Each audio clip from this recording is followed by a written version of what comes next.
Hi again, and welcome to ISO Shell Licensing Designer Interviews, wherein we interview designers, local designers here in the Philippines, because we want to showcase great Filipino designers. And for today, we have a special guest, one of the finest in terms of creating very clean graphic design here in the Philippines. Let's welcome Hey Maddie, and I'm going to call her right now. Yun, so thank you again for saying yes to this interview because No again, problem. It's an the honor.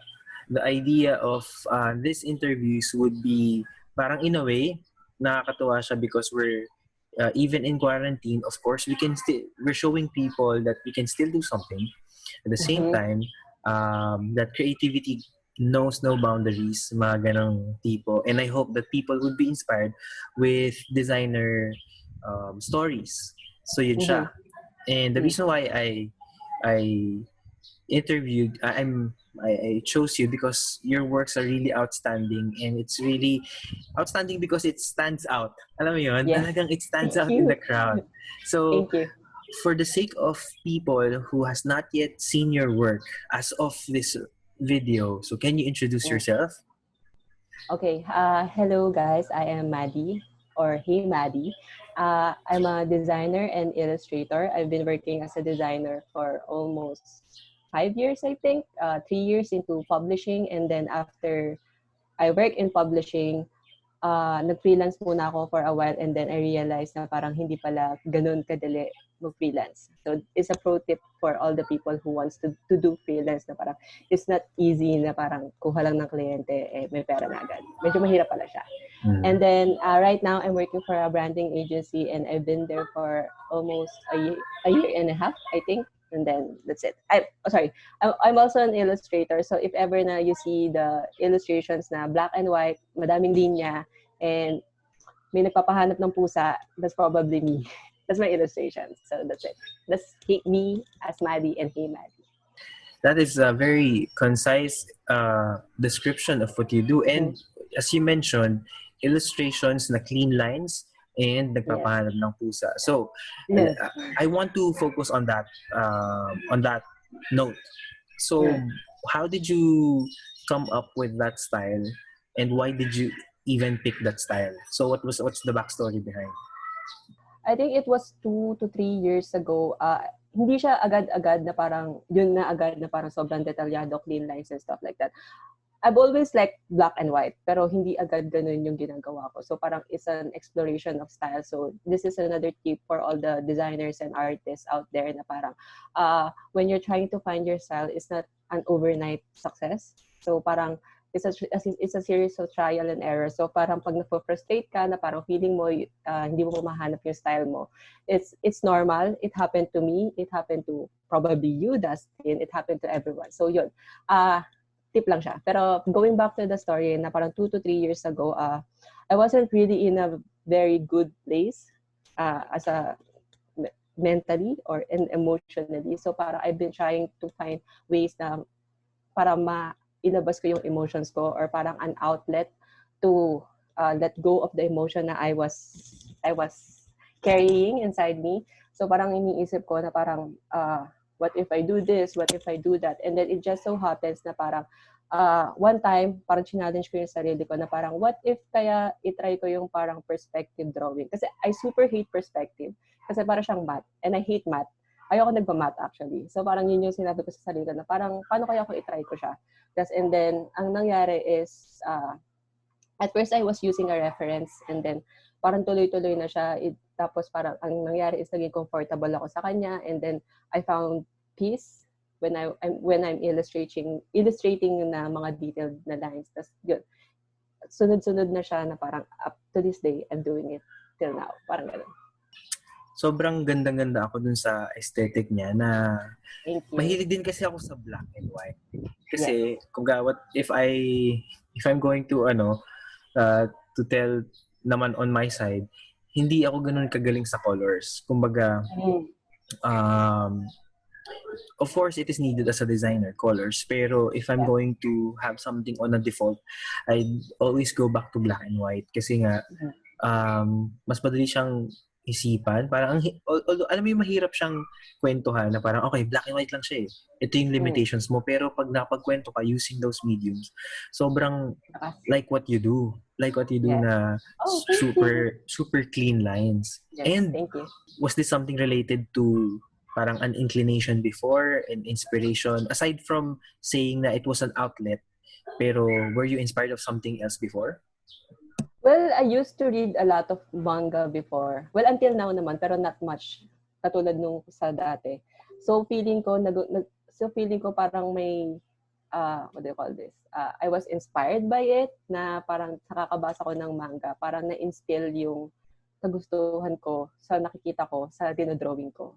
And then, kasi, just like you, I'm not very good with colors. So, parang, although kailangan siya with being a designer or kailangan siya as a designer na marunong ka with colors. But aaminin ko din na parang it's not my forte na mag-mix and match ng colors. So parang I always go to black and white katulad mo. So parang feeling ko, paano ba?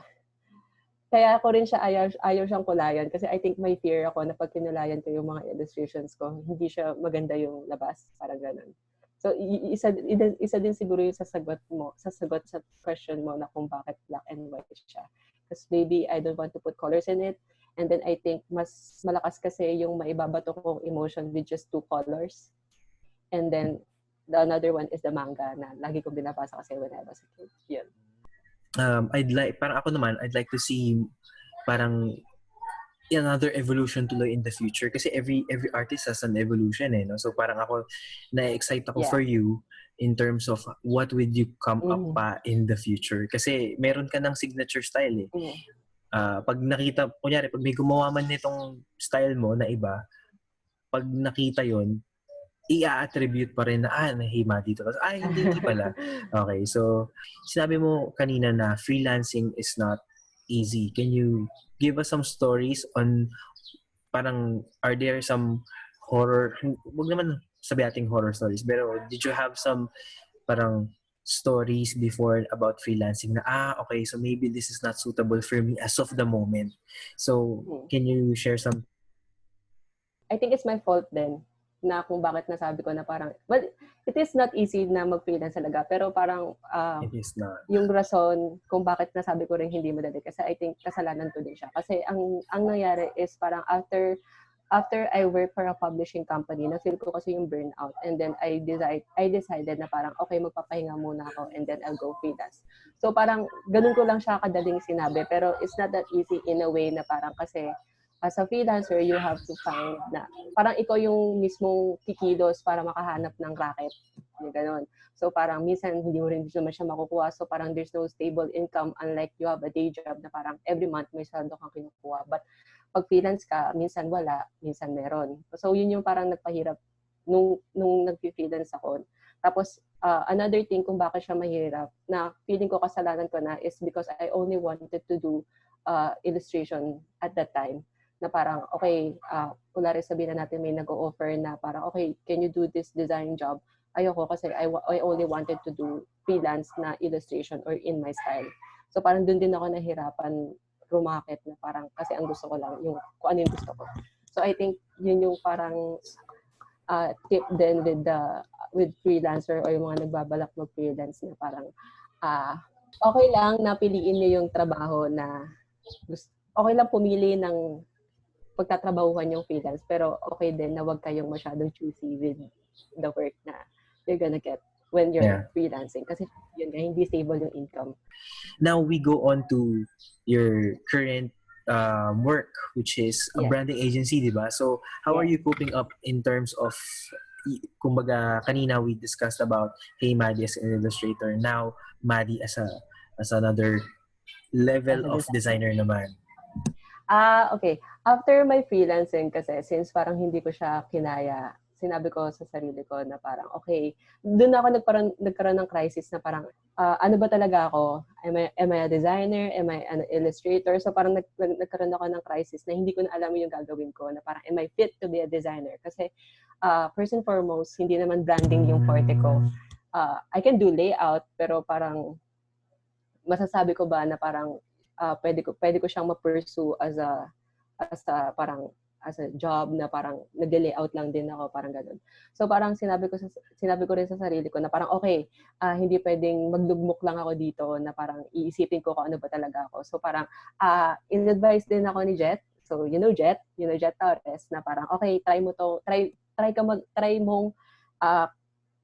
to do something that is out of your comfort zone. So that's when I applied as a designer for a branding agency, kasi una sa lahat hindi naman ako branding person, and then hindi ko siya forte. So parang nung una sobrang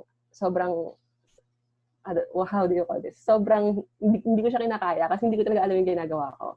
But then I realized na parang as you go on through the process na parang natatrabaho ka as a designer, you get to learn.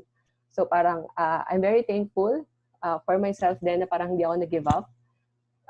Kasi kung nag-give up din ako 2 months into being a designer, siguro wala rin ako dito ngayon, na parang may mga natutunan akong bago. I met new friends, I met great design mentors, mga ganun. Another question pala. Yeah. So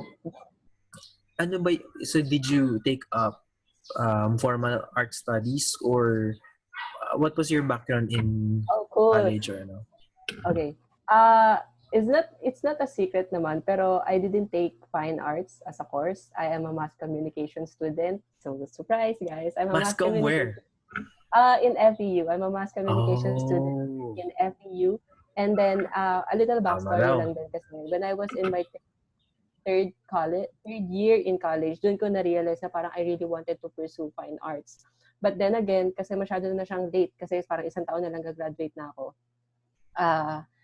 Tinuloy ko na lang din. And then parang sinabi ko sa sarili ko na parang what if pagkatapos kong graduate, mag-aral na lang uli ako ng fine arts. But then again, we're not financially capable of para mag-aral uli ako, and then kailangan ko na rin din kasi maghanap ng job. So parang sinabi ko sa sarili ko na parang okay, kung hindi ako makakapag-aral ng fine arts, might as well take a design job, tapos learn on the way. So that's what I did. So hindi pa ako graduate ng college, nagtatrabaho na ako for a wedding video photo company. So start ko as a designer. Immediately, yes. You got a design job. Wow! What portfolio did you show?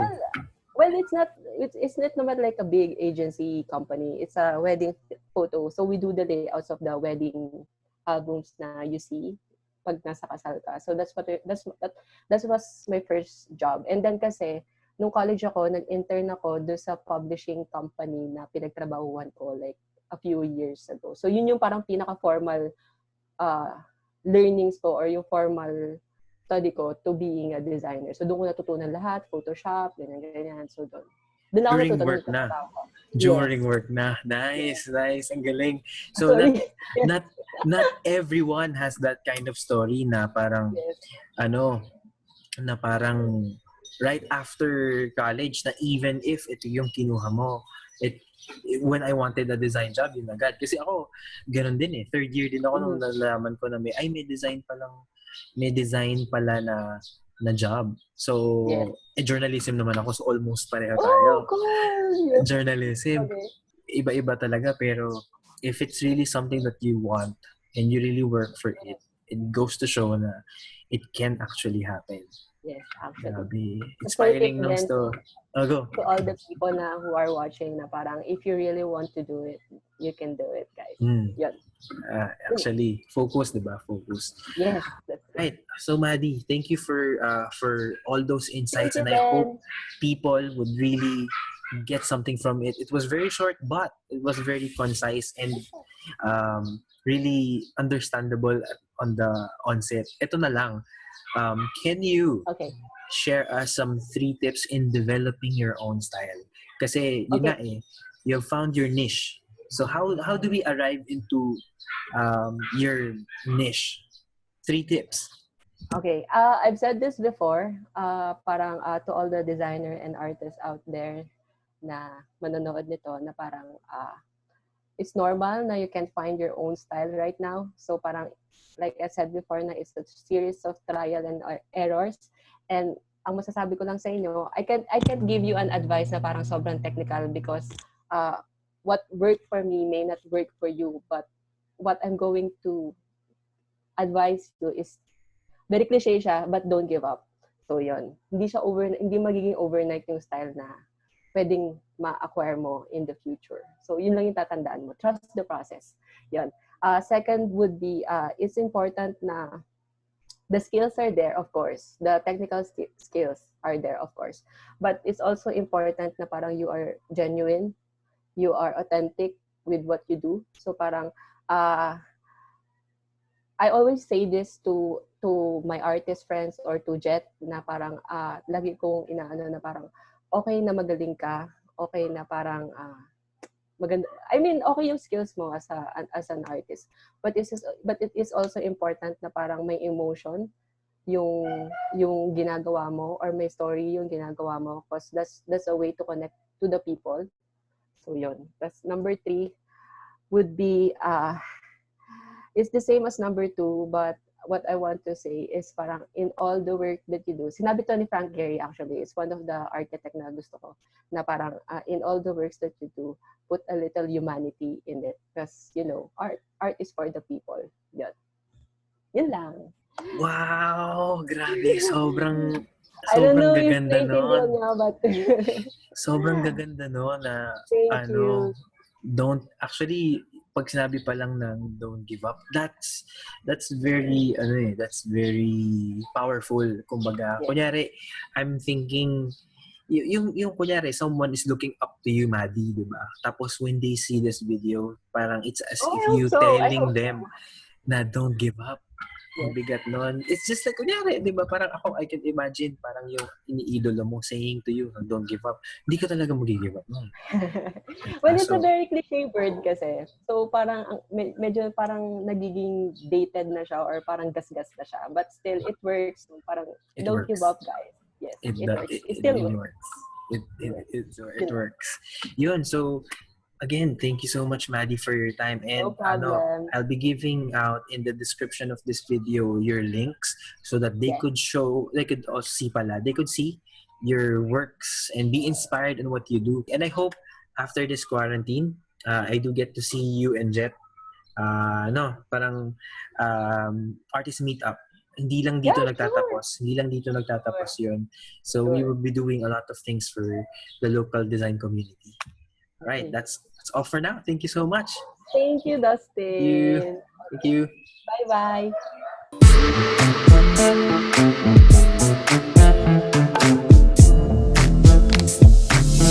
Hey, thanks for watching SAW.DESIGN PH, and we hope you enjoyed another episode of 𝐼𝐳.DESIGN Designer Interviews.